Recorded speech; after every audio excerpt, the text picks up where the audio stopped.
Hey you guys, it's me again. Happy day 3 of Leader Live every day in the month of August. Forgive my dress down for today, but it is what it is. I talked about being yourself, keeping it real, and for me today, this is keeping it real.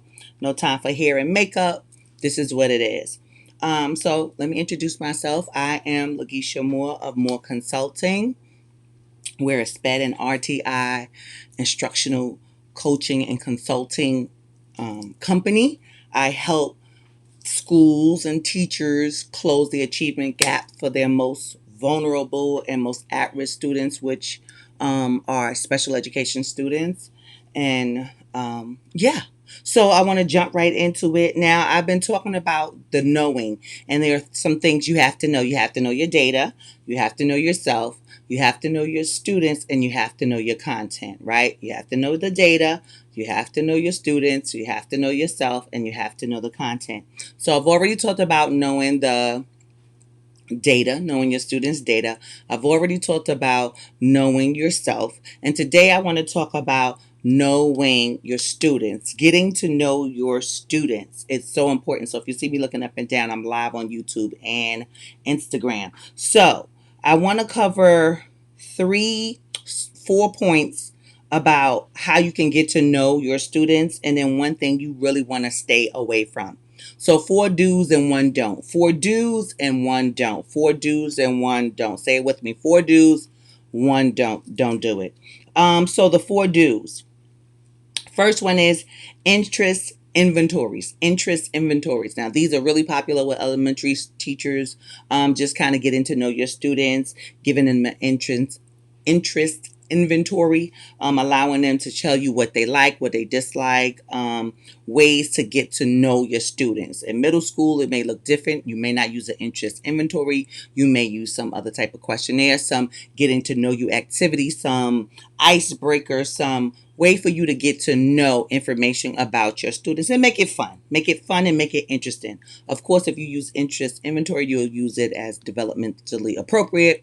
You will use it as, something that's very interesting. They're all over the place.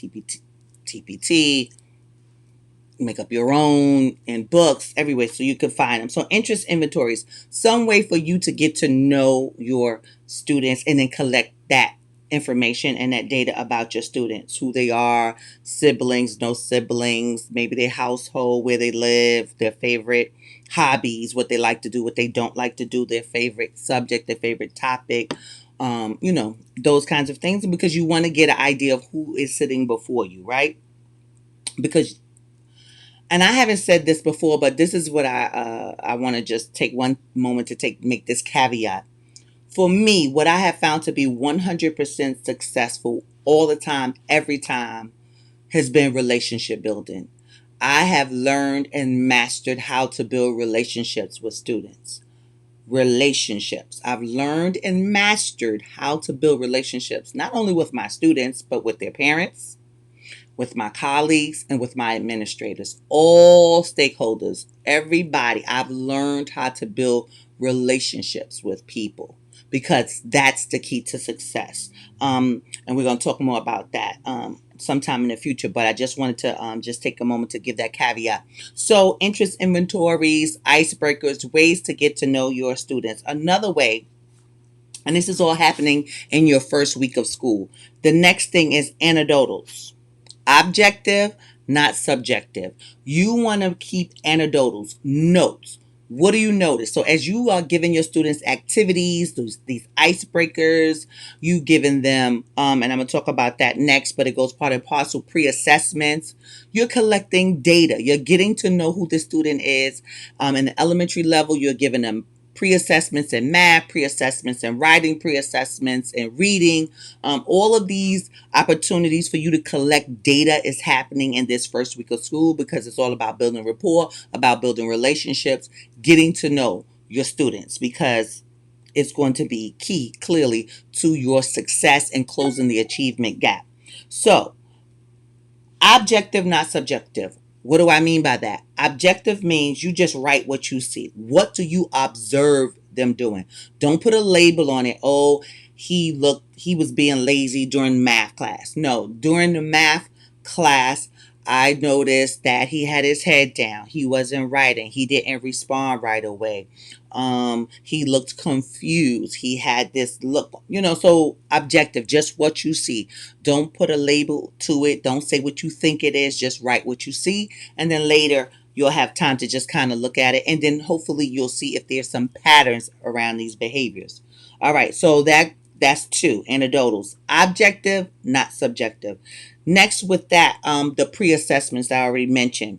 Take those pre-assessments. You're given pre-assessments, either iReady, you're given some digital pre-assessments, some pencil and paper pre-assessments, whatever that looks like. And you want to be able to give, I heard a YouTube teacher, I don't remember her channel, but she talked about in that first week, she'll give a writing assignment, but she takes the time as a middle school teacher to respond to every single student's work that they give her. Some authentic feedback so that she can start to build a personal relationship and a rapport with each one of her students. Now, is that difficult? Absolutely. She said she would stay up all night, and it's going to require you some late nights, some sleepless nights, but it's important to get it done because it's all about getting that data to help to build that relationship, to then create this ultimate plan of how you're going to support these students and help to close the achievement gap,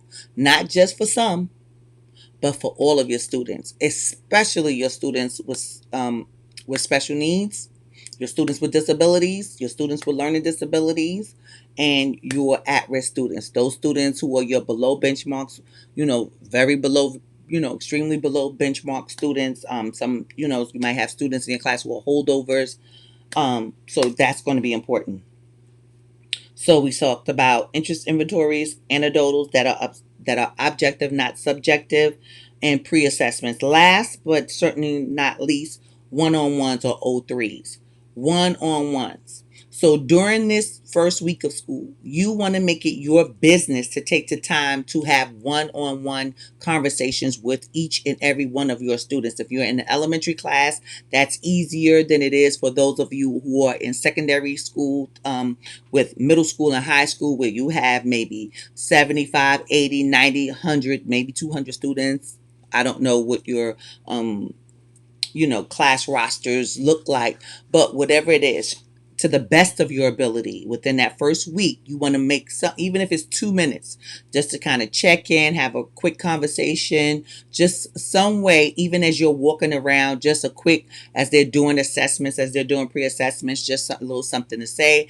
Be purposeful and making sure you have a one-on-one with every single one of your students. Okay. Because that's going to go into your ability to look at that data. You have interest inventories, you have this data from your anecdotals, you have this data from the pre-assessments, you have this data just about how, the conversation and interacting with your students one-on-one, what is that child's countenance when they're in your class? What do you notice about, are they squint? Do they tend to squint when they're, trying to look at something on the board? Do they get started right away? All of these things are little clues to help you to get to know and get a better picture of who you have before you, so you can be really specific about creating plans to support each one of your students and to help to close that achievement gap. Now, I gave you the 4 do's. Now it's time for the don't. I gave you the 4 do's. Now it's time for the 1 don't. What don't you want to do? You don't want to talk to other teachers. I'm going to say that one more time. What do you don't want to do? You don't want to talk to other teachers. Why wouldn't I want to talk to my students' old teachers? Now, this is especially in the elementary school. Maybe in the middle and the high school, you may not get that opportunity, and you may, just in staff meetings and when you're coming together to just do vertical planning, whatever the case. Do not talk to your students' previous teachers. Why? Because that relationship that student had with that teacher, you don't really know the circumstances around it. And I'm not saying that they're going to give you terrible information. They're going to lie. They're going to tell you something that's not true about the student. But you want to get to know that student for yourself. I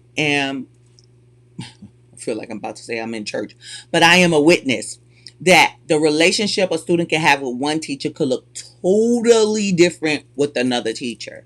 So if Johnny had a very tense and almost volatile, or really rough relationship with his third grade teacher. Now you're his fourth grade teacher, and you just hearing all of the negative things about Johnny and what Johnny did in third grade is going to skew you and may bias you and jade you into even giving Johnny a chance when he gets into your class.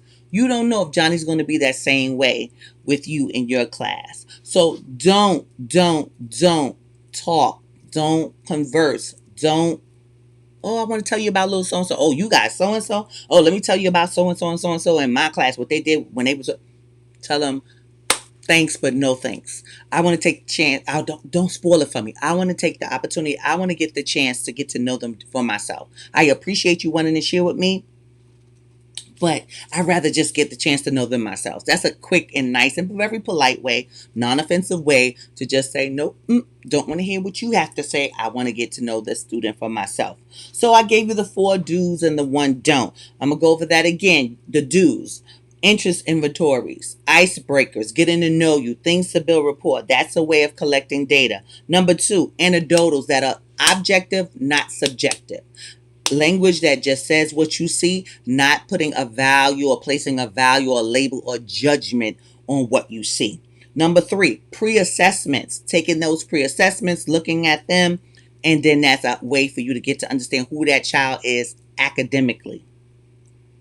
And number 4, O3s, those one-on-ones. Even if they're just a minute or two over the course of the week, you'll have those 1 or 2 minutes will add up. But being purposeful about finding the time to connect with each student one on one. So that's your 4 do's. And your 1 don't, remember there's 4 do's, 1 don't. Your 4 do's I gave you, now your 1 don't talk to other teachers. Don't allow other teachers to tell you who the students are that are now sitting before you. Not because they won't be honest, not because they didn't have whatever issues or whatever wonderful whatever. And it doesn't have to always be negative. It could be pleasant. It could be wonderful. They could say little Susie is the best student I ever had. You want to get to know that student for yourself. So just allow me to get to know my students for myself. And so that's it for today. I want to thank you for watching this replay. Now you tell me, what do you think? Do you agree with my 4 do's and my 1 don't? Do you think it's okay to, or should you listen to teachers and when they tell you about their former students that are now sitting before you? Do you agree with me or do you disagree with me? I love to hear your thoughts. I want to thank you again. I'm Lakeisha Moore. This is day 3 of live every day in the month of August, and I look forward to talking to each and every one of you tomorrow. Have a blessed and wonderful night.